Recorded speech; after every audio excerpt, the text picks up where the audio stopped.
Հարգելի քաղաքացիներ, այդ ժամանակը ավարտվում է։ Տրանսպորտում չվճարողներին է խոսքն ուղղում քաղաքապետ Ավինյանը, վերջ փող չտալ էլ չկա։ Փոքր մասն են հանրային երթևեկից օգտվողների, բայց վաղը արձակուրդ գնացած խորհրդարանը հատուկ նրանց համար արտահերթ նիստ կգումարի ու կքննարկի տուգանք սահմանելու նախագիծը։ Ավելին, առաջինից երկրորդ ընթերցումը ճիշտ 1 օրում 24 ժամում կանեն խորհրդարանականները։ Մենք իհարկե որոշ ժամանակ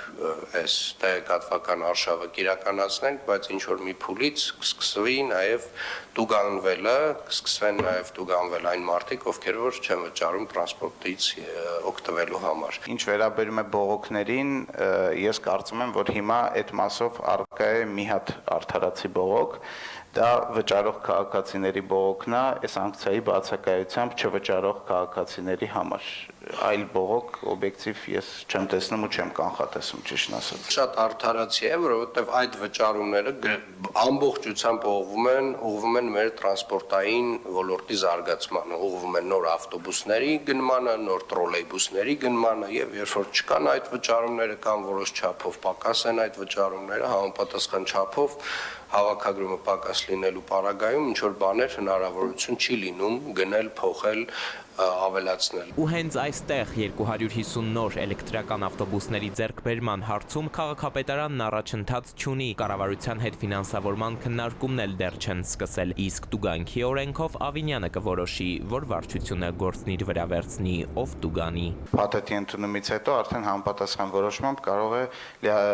պարտականություն դրվել հասարակական կարգի պահպանության ծառայության վրա։ Քաղաքապետարանն այսօրվանից գործարկում է ԵՍ Երևան Electronic Services համակարգը։ Միասնական հարթակ է, մի պատուհանում բոլոր ծառայություններն են մեկտեղված։ Պատասխանատու պաշտոնյան հենց իր օրինակով է ներկայացնում կայքը։ Ահա ես արդեն մուտք եմ գործել համակարգ եւ համակարգը ինքնաշխատ եղանակով ճանաչել է ինձ, իմ գույքերը, իմ տրանսպորտային միջոցները, հաշվարկել դրանց պարտավորությունները եւ ամբողջությամբ ինձ կարող է այստեղ ներկայացնել։ Սա նշանակում է, որ օրինակ անշարժ գույքի կադաստրային ծածկագիրը կամ վկայականի համարը անգիր անել էլ պետք չէ։ Հարթակից օգտվողները կտեսնեն նաև աղբահանության իրենց գինը, որի այս տարվա տույժ տուգանքները ավականին ստիպված եղավ ներել հենց միայն այն պատճառով, որ վճարը հաշվելու մեթոդաբանությունը փոխելուն զուգահեռ չէին հասցրել ստեղծել այս կայքը։ Որպես